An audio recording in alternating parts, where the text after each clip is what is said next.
thought it was going to be a disaster, and it has been a disaster. What is going on? Exactly what I thought was. Well, I shouldn't say that. It's not exactly what I thought was going to happen because I didn't factor in the whole girlfriend thing being the thing that I just thought like the Bill Belichick was kind of washed, and he would show us all that he was washed, and UNC wasn't going to be very good. We'd have to wait until the games actually started for that to be a realization for everybody. But I guess we're getting a glimpse of it in the off season. So, yeah, just a mess. And I think. I guess like the deal with this hire was that the AD was like kind of like strong armed into it by people who should be making decisions like who should be your football coach, and this is what you get for it. So it's embarrassing for UNC, but that was also predictable. I don't want this to come across as ageist because I don't think there's a line where you shouldn't hire someone based on age, but I think it's much more about your mindset coming into a job.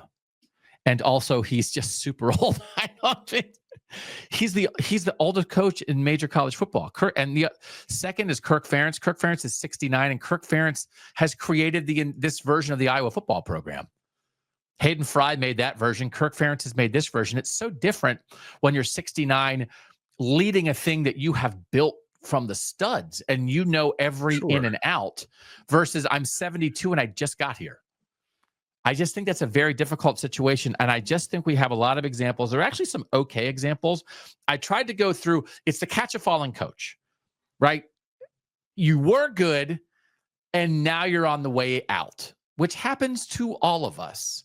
And then there just is a level of program that seems overly eager at times to try to catch the formerly famous and formerly successful head coach that you never would get if he wasn't on the way down.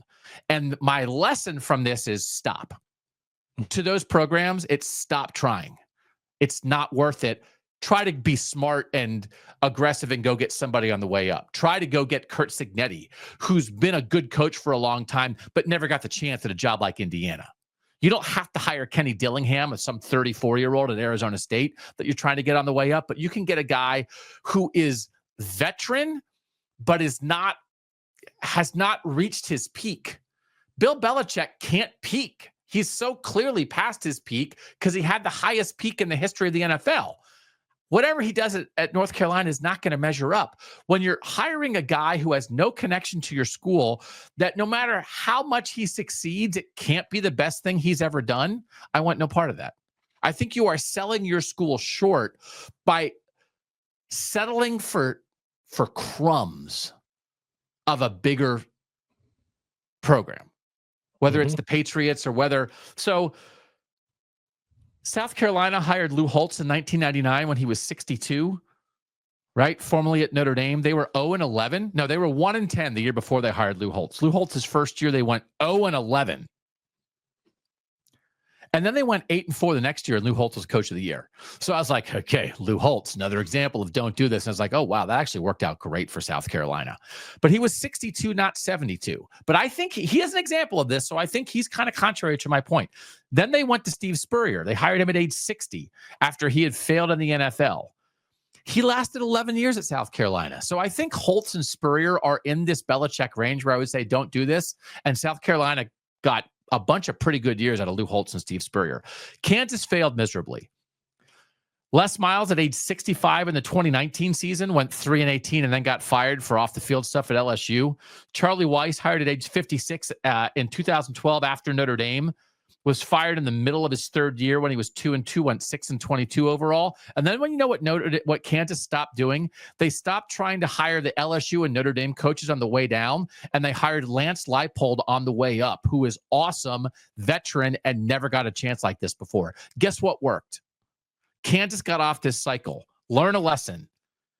Don't do this. Herm Edwards, age 64, hired by Arizona State in 2018 after doing TV for 10 years, had been an NFL guy, went 26-20, also had a bunch of NCAA violations. He did recruit Jaden Daniels, so it wasn't an abject disaster. But then you know what they did? They got in the Kenny Dillingham business and they made the playoff because they took a risk on somebody on the way up. Arizona did this a bunch of years. John Malkovich age 57 after he was fired at Texas. They hired him in 2001, went 10-18. They fired him in his third year. Kevin Sumlin, age 54, hired by Arizona after he got fired at Texas A&M, was fired in his third year at 9-20. These guys are 20 years younger, 15 years younger than Belichick, but it's examples of this, trying to catch a guy on the way down. Arizona's got to get out of that business. Arizona State got out of the business. Kansas got out of business. Get out of this business. That's my bottom line lesson of all of this. We can make fun of Belichick. It's not about age, because these guys are in their 50s and 60s. That's not too old. Curt Cignetti's not too old. Lance Leipold's not too old. It's profile. And catch a falling coach. Think more of yourself. Have more respect for your own program than believing that, oh, well, I guess if we can get 8% of Bill Belichick, that's better than what we could get otherwise. No, it's not, North Carolina. You could have done better than this. And they did it to themselves by selling themselves short. And again, Mac Brown going back to North Carolina is different than this, because there's something there already. He's done it before. He was 68 when North Carolina hired him back. He knew where the bathrooms were. He had a connection to the program. He wanted that program to succeed, not just himself. Rich Rod at age 62 back at West Virginia. It's different. Greg Schiano, age 54, going back to Rutgers. It's different.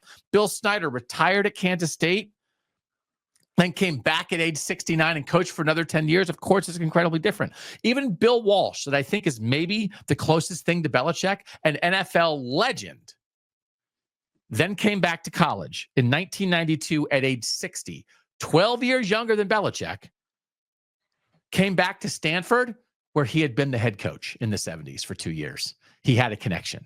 It wasn't out of nowhere. And then Bill Walsh had one good year at Stanford, then it got away from him.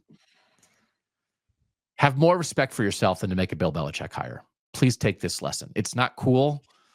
It's not funny. It's not the best your program can do. And North Carolina set themselves up for failure. And I'm so glad they're not in the part of the North.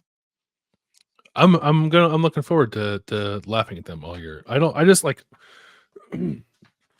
think you raise excellent points about not falling into a conversation that then becomes just a conversation about ageism. But I think it's also fair to say, like, maybe don't hire somebody who's never done anything before when they're 73 years old.